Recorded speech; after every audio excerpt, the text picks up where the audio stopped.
Bueno, mis amados, estamos celebrando una gran victoria, como siempre Dios nos permite, ¿no? Y bueno, queremos también meditar en la palabra del Señor y darle la bienvenida a todos aquellos que, obviamente lo dijo la pastora, ¿no? Están por primera vez, por segunda vez en este lugar. Y quiero hablarles de hoy que tenemos una tremenda... un tremendo privilegio, y si no se dio cuenta, una tremenda noticia le voy a dar.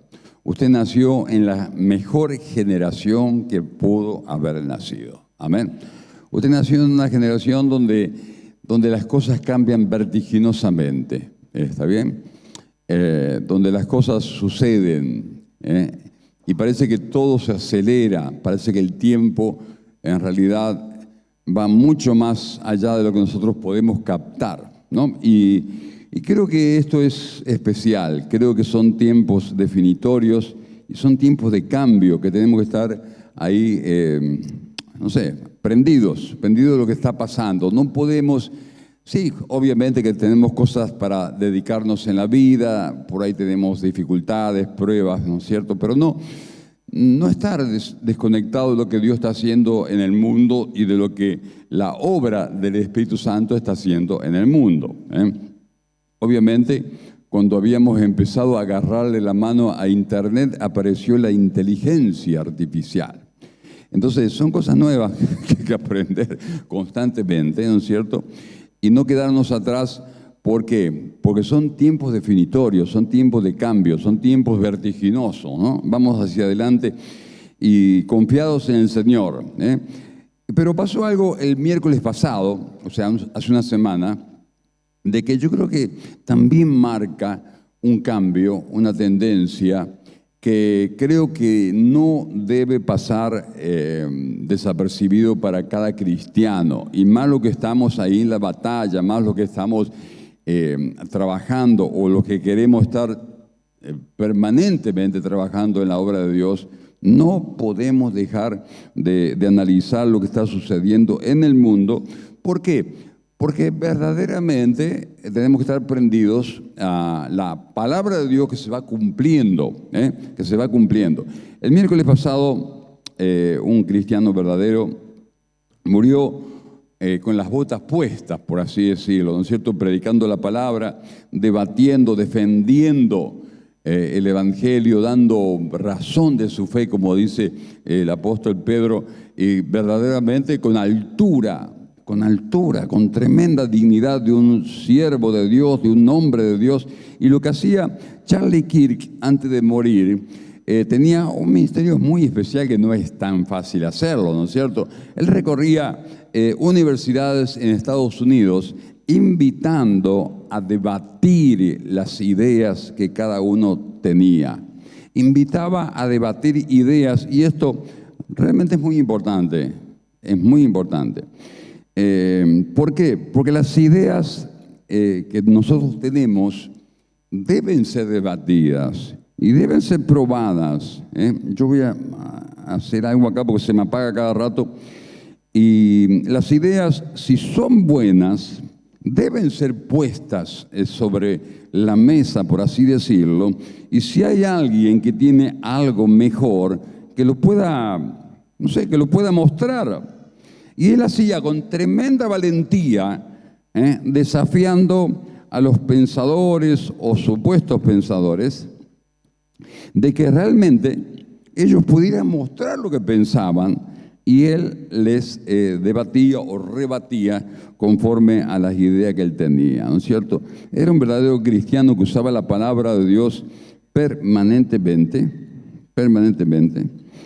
y murió nombrando Primera de Corintios capítulo 15, según estuve escuchando bien. ¿Y qué es lo que dice Primera de Corintios capítulo 15? Está hablando del Evangelio, la síntesis del Evangelio. ¿Qué dice allí? Digamos, que Cristo murió, que resucitó y que padeció, por supuesto, en la cruz, pero resucitó el tercer día. Y esas fueron las últimas palabras que él dijo. Y bueno, yo creo que es un tremendo privilegio, es un tremendo privilegio. Y creo que nosotros deberíamos, como buenos cristianos, si nos complace servir a Dios, deberíamos también anhelar poder estar en la presencia del Señor el día que Dios nos llame a su presencia. Y si es posible, debatiendo la palabra, compartiendo, predicando. Y quiero traer este mensaje y le he puesto por nombre Fabulandia. Fabulandia. Después le voy a explicar por qué, ¿no? Pero yo quiero presentarles a ustedes la palabra de Dios y le he puesto también a esta palabra, a este párrafo, la profecía del apóstol Pablo. ¿Usted sabía que Pablo tenía una profecía? Bueno, si no sabía, se lo voy a contar. O si no, estoy inventando algo nuevo, no sé. Pero no creo que sea realmente tanto invento. A ver, ¿qué dice usted? Porque la verdad que vamos a hacer como hacía Charlie Kirk antes que una bala pudiera silenciarlo, porque la única manera de silenciarlo era algún asesino por ahí que el diablo levantara, ¿no es cierto? Pero realmente, fíjese qué interesante, y cuando el Espíritu Santo me dio esta palabra, que ya me la vine dando para este año, yo dije, esto es algo profético, es una profecía del apóstol Pablo. Usted se va a acordar, porque este año tiene un versículo lema la iglesia, ¿no? Que el Señor me lo dio ya el año pasado y lo estuvimos usando desde el principio de año, ¿no? Segunda de Timoteo 4:1, allí se encuentra lo que yo le he llamado la profecía de Pablo. Te encarezco delante de Dios y del Señor Jesucristo, le decía el apóstol a Timoteo, que juzgará a los vivos y a los muertos en su manifestación y en su reino, que prediques la palabra, que instes a tiempo y fuera de tiempo, redarguye, reprende, exhorta con toda paciencia y doctrina. Porque vendrán tiempos, atención, acá está la profecía de Pablo, porque vendrá tiempo cuando no sufrirán la sana doctrina, sino que teniendo comezón de oír, se amontonarán maestros conformes a sus propias concupiscencias y apartarán de la verdad el oído y se volverán a fábulas. Pero tú, sé sobrio en todo, o sea, sé equilibrado en todo, significa, ¿no? Soporta las aflicciones, haz obra de evangelista, cumple tu ministerio. Esto de hacer obra de evangelista era precisamente lo que le estaba diciendo, que verdaderamente había que poner énfasis, exhortar, estar reprendiendo si es necesario, hacer énfasis en la palabra, en la verdad, y se acercaría el día, y yo creo que estos son los días de los cuales el apóstol Pablo está hablando. Dice que vendrá tiempo que no sufrirán la sana doctrina. ¿Qué quiere decir? No soportarán la buena enseñanza, la sana enseñanza. Doctrina significa sencillamente enseñanza. Significa una palabra que le ayuda, que le dignifica al ser humano, que le levanta, como la creación especial que Dios ha hecho. Hermano, es una enseñanza poderosa. ¿Cuál es la sana enseñanza, la sana doctrina? La que pone arriba la vida de las personas, la que valora lo que Dios ha hecho, le honra a Dios primeramente. Esa es la enseñanza que el apóstol Pablo predicaba y le instaba a predicar. En los últimos tiempos se levantarían personas que en realidad no van a soportar la sana enseñanza. ¿Y cuál es la sana enseñanza? El diseño de Dios, la enseñanza del Señor, los mandamientos, las leyes de Dios, lo que Dios nos revela en su palabra. Y eso es lo que predicaba y lo que enseñaba y lo que defendía Charlie Kirk, de 31 años. ¿Está bien? De 31 años. Madre de 2 hijos. Padre de 2 hijos. ¿Está bien? padre de 2 hijos, una persona realmente de familia, él que amaba el diseño de la familia y lo defendía, lo ponía siempre arriba, ¿está bien? Entonces, en verdad, ¿a quién le ofende esto que es sanidad, pureza? Es lo más lindo de la vida. Es lo que nos hace y nos va a hacer siempre felices. La familia, los hijos, poder darle como padre, o en tu caso tal vez madre, pero verdaderamente darle buen ejemplo, poder solidificar, ¿no es cierto?, su vida, darle seguridad, darle, no sé, un entorno familiar de alegría, de gozo, de paz y también de esperanza para el futuro. ¿Está bien? Eso es lo más lindo de la vida. Eso es lo que diseñó Dios. Esa es la sana doctrina. Pero sin duda es el tiempo, y ha llegado el tiempo ya, donde se ha levantado una generación tan perversa, pero tan maligna, hermano, que no puede soportar lo que la palabra de Dios enseña y dice, ha dicho, y que ha resultado para bien de tantas generaciones pasadas. Ha levantado países enteros, llenos de prosperidad. Es un principio que Dios ha creado, que Dios ha puesto en la naturaleza humana. Entonces, hermano, claro que sí. Hay una tremenda obra en contra de la sana enseñanza de la palabra, que no es complicado de poder entender, que no hace falta ser muy erudito, muy estudiado para poder comprenderlo. Está bien, hay que abrazar el diseño de Dios, hay que abrazar la vida que Dios ha creado. Entonces, vivimos tiempos donde las ideologías de muerte, le llamo, la ideología de muerte porque su fin es muerte, porque aman la muerte, porque quieren que se muera la gente, porque impulsan la muerte, y a la muerte de los inocentes le llaman derecho. Es terrible lo que estamos viviendo, es terrible lo que estamos viviendo.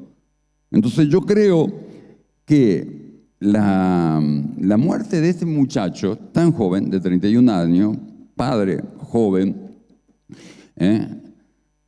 no es algo para dejarlo pasar, sino yo creo que marca un inicio de una temporada que necesita personas valientes, que sepan en qué estamos parados, que sepan en qué generación hemos nacido, que comprendan lo que Dios espera de nosotros, que realmente no tengamos miedo, porque yo creo verdaderamente, amado, de Dios ha permitido esto como una señal. A partir de la muerte de Charlie Kirk en Estados Unidos, el asesinato, se han levantado un tremendo movimiento de fe, de compromiso, de avivamiento, podría decir, en todos los continentes.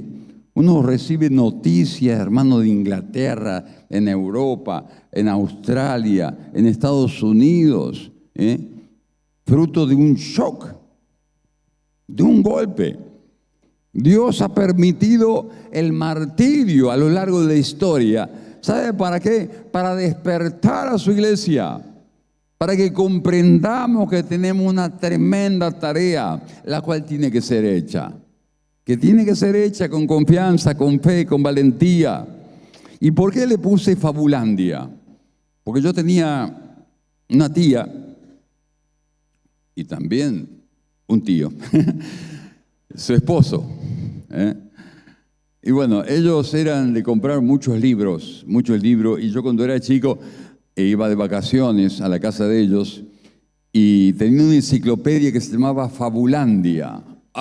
Yo me deleitaba en esa enciclopedia y contaba historias maravillosas y leía. Y usted sabe que la fábula es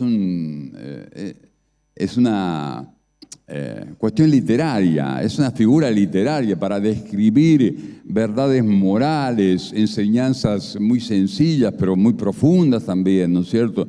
Y utiliza este género literario, utiliza animales como, no sé, como una figura que nos ayuda a pensar, ¿no es cierto?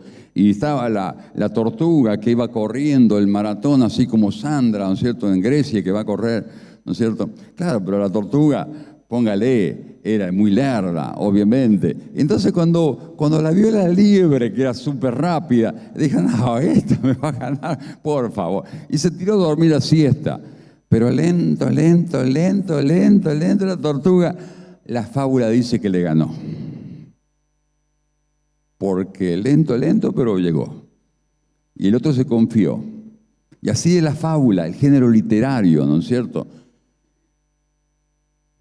Acá dice el apóstol Pablo, en lo que yo le llamo la profecía de Pablo, dice que no sufrirán, o sea, no soportarán la sana enseñanza. Teniendo comezón de oír, se amontonarán maestros conforme a sus propias concupiscencias. Apartarán de la verdad del oído y se volverán a las fábulas. Yo me puse a buscar en la Biblia, hay por lo menos 4 veces que se dice fábulas en el sentido de mentiras, de cosas inventadas, de hasta mitos, de hasta cosas que no tienen sentido. No es el sentido literario de la fábula. Lo que se está diciendo, mirá, Timoteo, se van a levantar personas diciendo cosas increíblemente falsas, cosas tremendamente mentirosas que van a engañar a mucha gente, pero la gente le va a creer. Va a llegar el tiempo donde se van a volcar a fábulas. Y a mí me sorprende las palabras que utiliza en este texto el apóstol Pablo.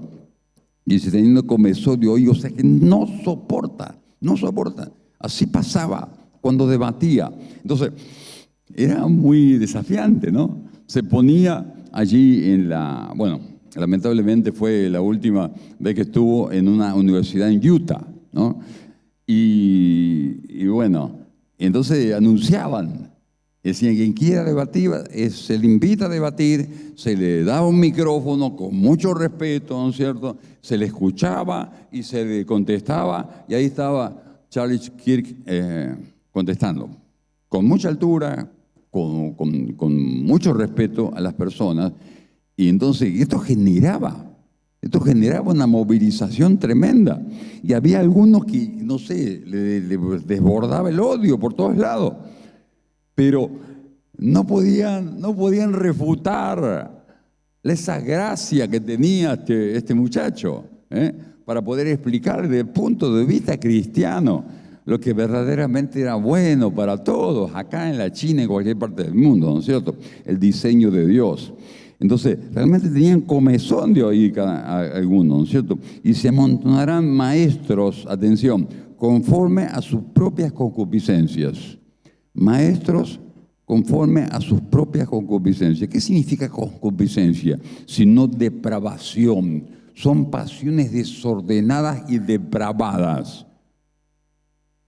Hermano, esto es lo que estamos viendo. No hace falta indagar mucho en el estilo de vida del que lo mató, del asesino. Pero si usted tiene alguna duda, investigue. A ver qué tipo realmente de concupiscencia, que son pasiones desordenadas y realmente perversas. Y dice que cuando la policía empezó a moverse inmediatamente, a partir de allí, en el instante del asesinato, a arrestar al que era el asesino. Entonces, un hombre de 71 años, atención, 71 años, se entregó y decía, yo fui el que lo maté, yo fui. Entonces lo detuvieron ahí nomás. Y entonces, claro, se dieron cuenta que algo no encajaba. Y después declaró la verdad. Él hizo eso para distraer a los policías, que el asesino pudiera huir. Y cuando se revisó, atención, el celular del anciano de 71 años tenía pornografía infantil, depravación, vergüenza, porque verdaderamente por eso no podían soportar la enseñanza sana la sana enseñanza de la palabra. Y además el ejemplo de estilo de vida que él llevaba. Era imposible refutarle, imposible, porque realmente era una persona, era un padre feliz, que hacía a los hijos felices, a una familia feliz, un matrimonio feliz. Realmente ponía en práctica la palabra del Señor, ¿no es cierto? Entonces, realmente lo que estamos haciendo es, hermanos, viendo que esto es lo que dijo Pablo, se está cumpliendo ahora. Comezón de hoy se amontonarán maestros conforme a sus propias concupiscencias, porque eso es lo que les encanta oír. La depravación de que alguien se goce en el pecado sexual, en la depravación. ¿Sabe una cosa? La diferencia de las fábulas es que todos sabían que esos animalitos que hablaban, esos animalitos que se representaban allí, ¿no es cierto?, y tomaban actitudes humanas, era una fantasía, era una manera de explicar una gran verdad moral, ¿no es cierto? Pero vivimos en un tiempo, hermanos, de semejante confusión, donde se humaniza a los animales y se desvaloriza al ser humano. Es más valioso un huevo de, no sé, de avestruz, por las dudas que se nos rompa, de que es más valioso que un embarazo, que es un ser humano en gestación en el vientre de su madre. Eso es lo que estamos viviendo.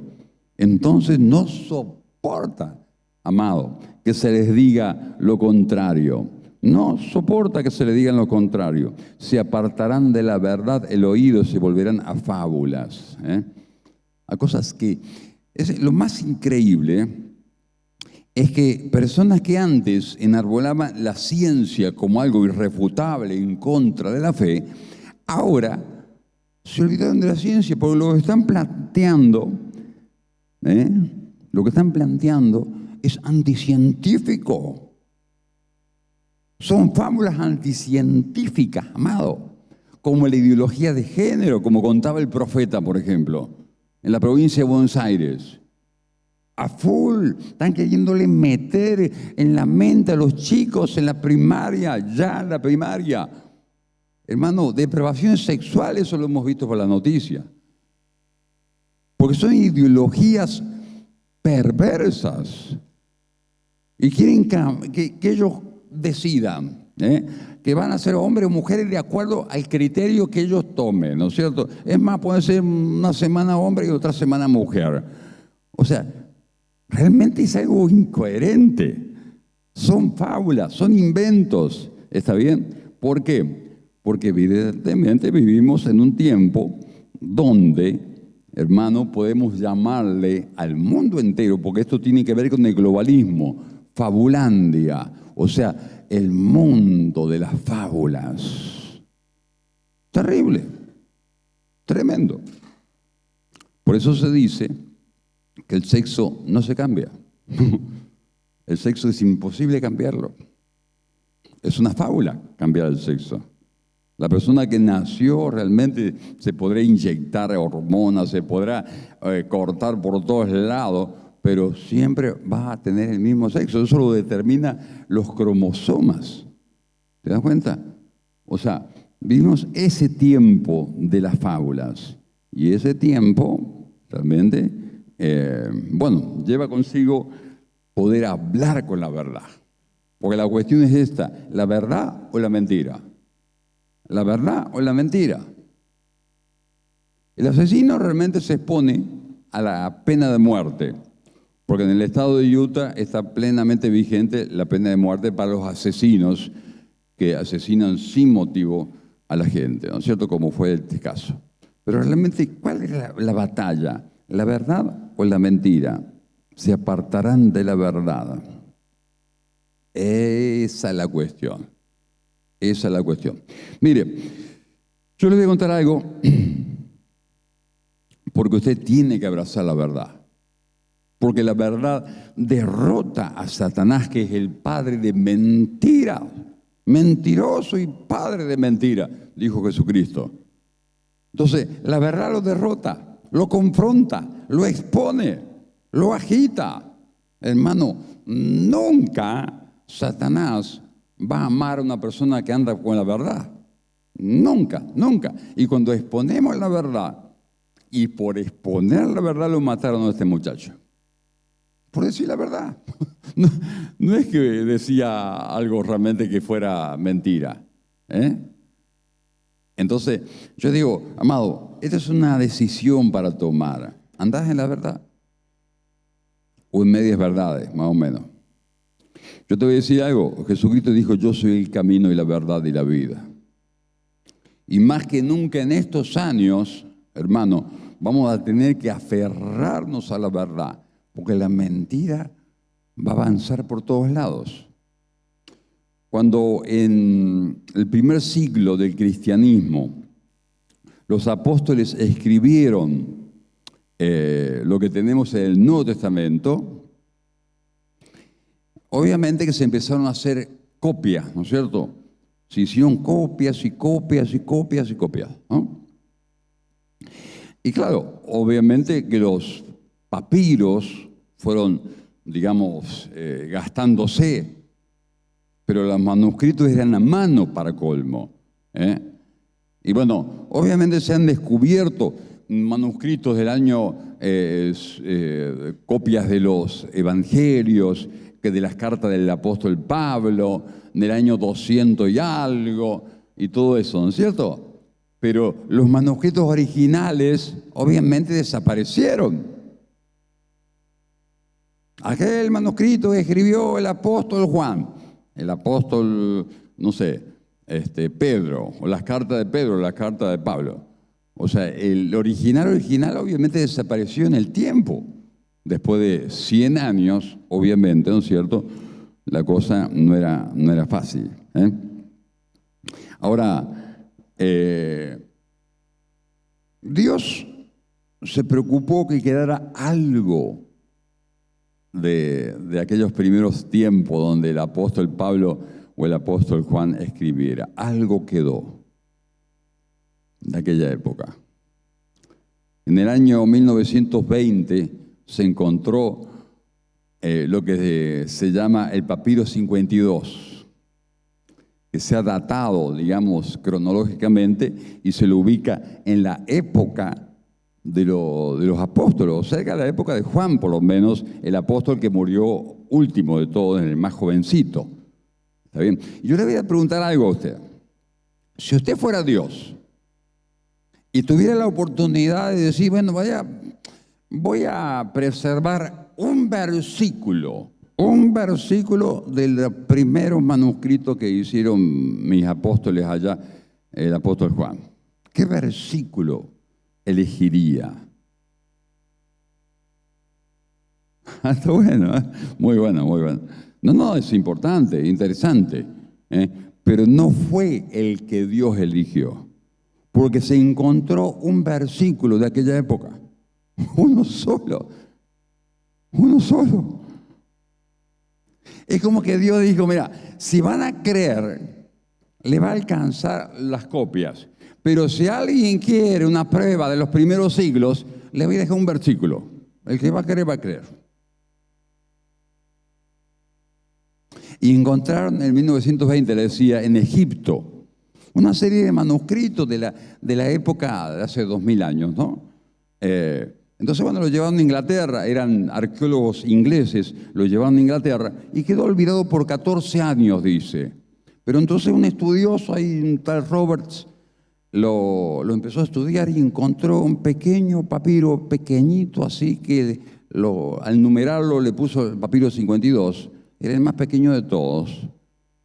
Y la sorpresa fue cuando lo analizó, era de la época de los apóstoles. Era lo más viejo que teníamos y era un solo versículo. Entonces yo digo, ¿qué versículo usted pondría si fuera Dios? Mire, yo le voy a mostrar. ¿Usted quiere saber lo que Dios nos dejó de aquella época, de aquella primera época de los primeros cristianos, para que nosotros podamos ver en esta época que estamos no sé, épocas finales de la historia? Épocas finales de la historia. ¿Usted quiere saber? ¿Qué dijo Dios? No, si me dicen un amén, algo así, bueno, en realidad es un versículo. Vamos a poner las figuras. Ese es el pequeño versículo que quedó de aquella época. ¿Y qué dice ahí? No se preocupe si no lo entiende, yo tampoco lo entiendo. Pero bueno, estuve investigando por usted. Juan 18:37 dice así, que Pilato le preguntaba, ¿tú eres Dios? Y Jesús respondió, y ahí viene lo que Dios nos dejó. Tú dices que yo soy rey, yo para esto he nacido, para esto he nacido, eso es lo que dice ahí. Y para esto he venido al mundo, para dar testimonio a la verdad. Y todo aquel que es de la verdad, oye mi voz.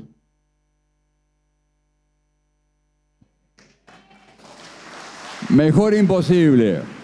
Si te alcanza, gloria a Dios. Si no te alcanza, hermano, el que es de la verdad, lo oye a Jesucristo. El que no es de la verdad, no va a soportar la verdad. No la va a querer oír, la va a rechazar, va a buscar los argumentos, va a querer apartar esa verdad de su lado y va a odiar al que predica la verdad.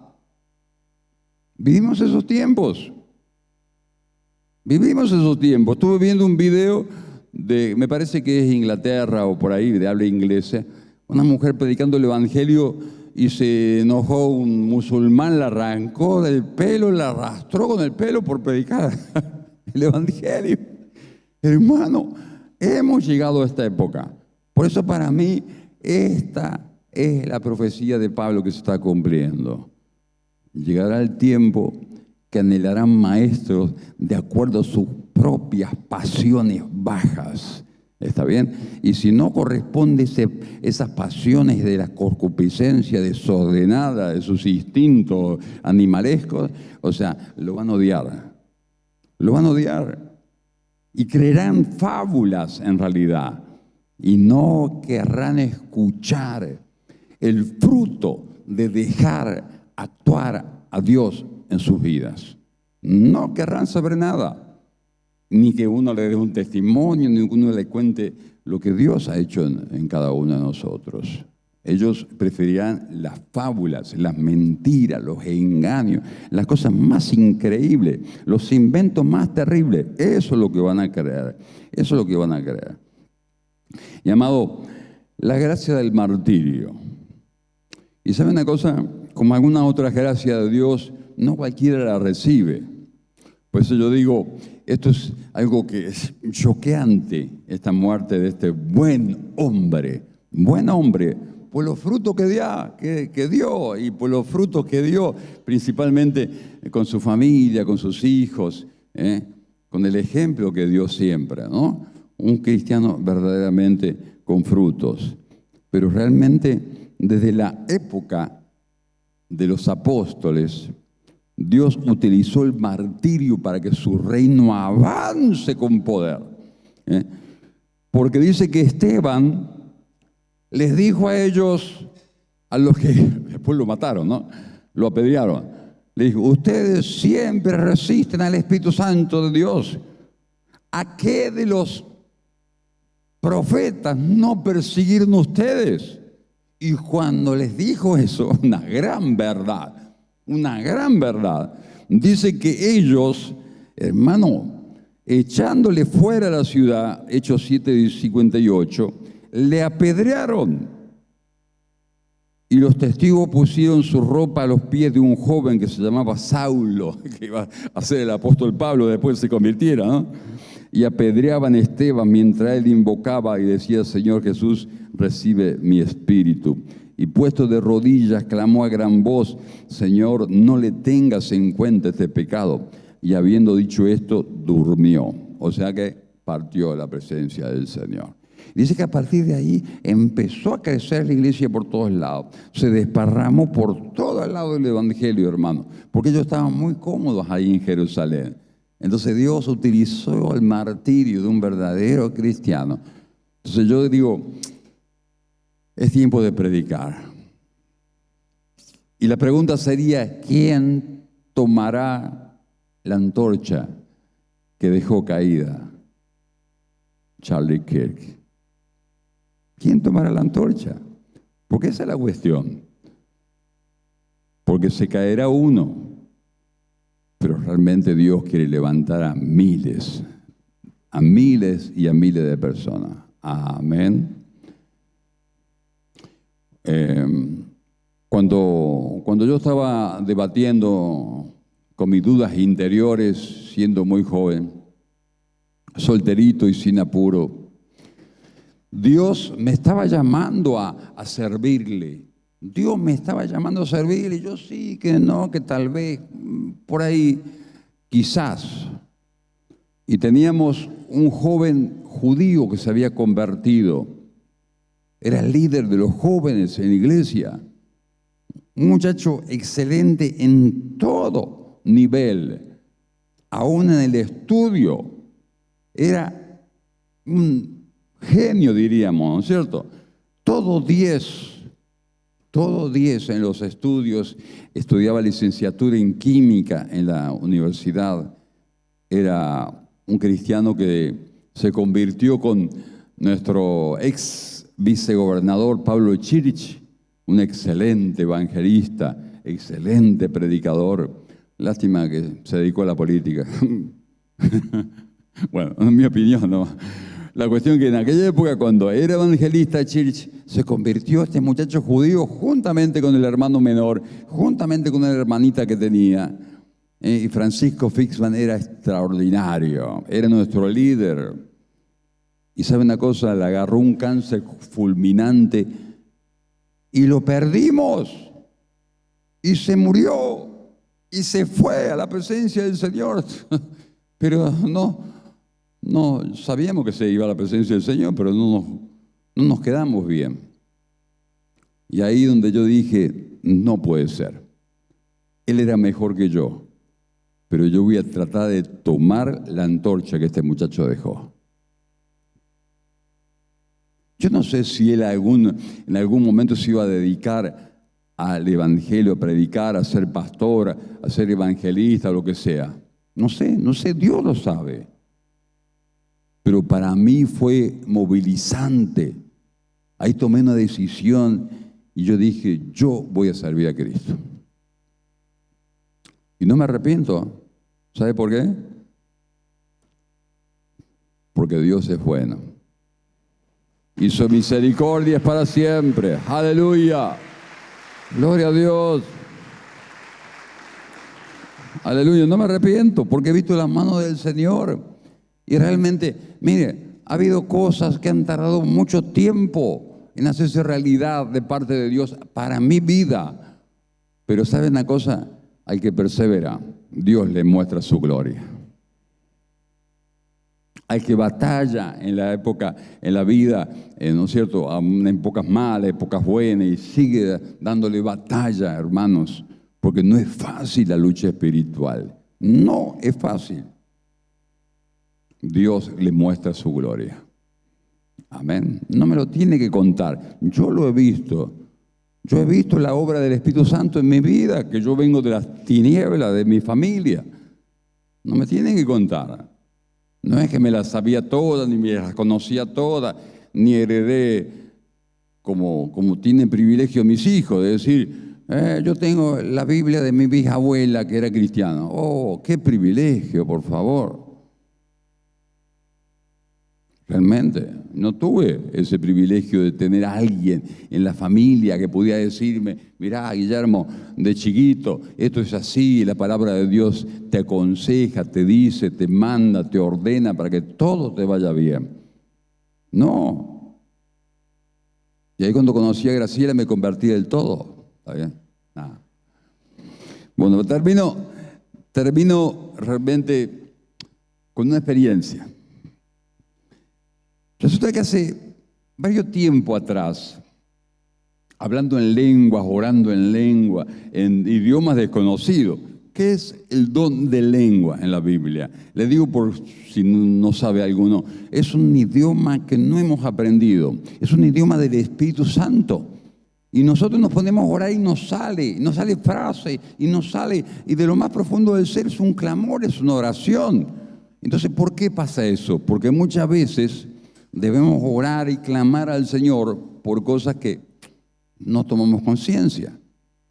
Porque estamos a lo mejor muy distraídos con las cosas que vemos, que palpamos, que hacemos, y Dios tiene otra visión mucho más grande, mucho más larga. Entonces había una palabra que se repetía hace un tiempo atrás, que no era una palabra muy elegante, le voy a ser sincero porque es una palabra media como que me sobresalía así de la oración. Yo cuando me ponía a orar en lengua, decía esta palabra, caraza. Pero era algo nuevo porque hace un tiempo atrás nunca lo decía. Y empecé a prestar atención. Y bueno, ahora cuando entré, por ejemplo, no todas las veces, pero cuando entré me puse a orar allí en medio de la adoración y me salió de nuevo. Entonces, esta semana pasada, gracias a la inteligencia artificial que tenemos, me puse a investigar qué significaba caraza en algún idioma. Entonces, lo primero que me sale, caraza, cara grande, según el cordobés básico. Dije, esta inteligencia artificial no sirve para nada. No, pero fui con una página que analizaba distintos idiomas en el mundo. Espectacular. ¿Y sabe lo que me encontré? Que caraza es una palabra aramea que significa predicar. Hay que predicar, hay que hablar, hay que decir lo que nosotros tenemos en el corazón, que es Cristo Jesús y la experiencia que el Señor nos ha dado. Hay que compartir, hermano, y será locura para los que se pierden, pero será de salvación para aquellos que el Señor les abre el corazón, hermano. Hay que predicar. Una vez a Pablo le dice, no te calles, Pablo, no te calles, yo tengo mucho pueblo.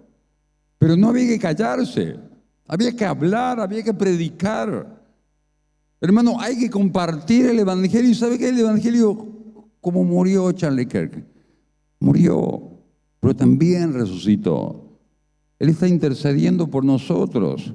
Hizo la obra para que nuestros pecados sean perdonados y restablezcamos el vínculo con el Padre. No es complicado. Y si contamos lo que nosotros hemos vivido, predicar el Evangelio es algo muy sencillo. Hay que estar dispuesto nada más. Hay que estar dispuesto nada más. Yo le desafío en estos tiempos tan especiales de esta presente generación, que abra su boca, que comparta la palabra de Dios. ¿Cuál es la palabra de Dios? Que Cristo tiene algo mejor para las personas, que Cristo tiene paz para los corazones atribulados, tiene perdón para aquel que ha cometido graves errores y aquellos que no han cometido tantos errores, pero también Dios quiere perdonar, porque dice la Biblia que todos somos pecadores y necesitamos del perdón del Señor. Dios te quiere levantar, te quiere poner arriba. Y eso es lo bueno, la buena noticia, que Dios no te quiere condenar. No vino Jesús a condenar al mundo, lo decía Él mismo, sino a salvarlo. Entonces, esa es la buena noticia que yo te tengo para vos en esta noche.